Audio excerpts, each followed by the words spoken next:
Quita, nearly 1 in every 5 women suffer from prolapse, a condition where pelvic muscles no longer support pelvic organs.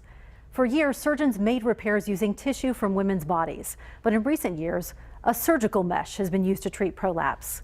Today, following thousands of complaints and years of warnings from the FDA itself, a public hearing shed light on what is growing evidence of medical device dangers.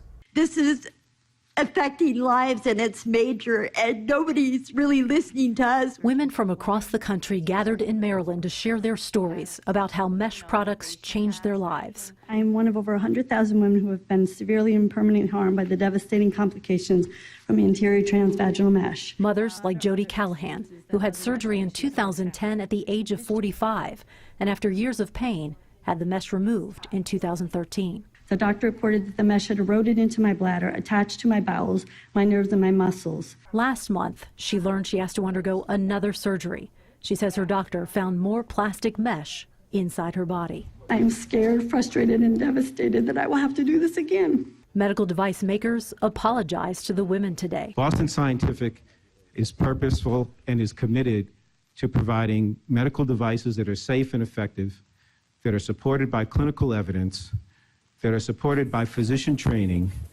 and that will allow for the best possible clinical outcomes. The defenders have learned the FDA warned about serious complications involving mesh implants in 2008, and in 2011 mandated companies to produce studies to show the safety of the devices. I truly hope the FDA is serious about addressing the research, development, training, as well as adequate oversight for future medical devices.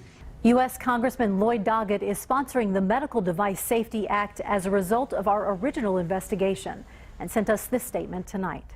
The danger is not limited to one medical device, one manufacturer, or one lawsuit. KVU Defenders has done a really good job in reporting on how broad this harm is and the urgent need to get some action. Transparency and accountability can help empower patients and prevent others from having to endure the same needless suffering. Count on us to keep you updated on the legislation. For the KVU Defenders, I'm Terri Gruca.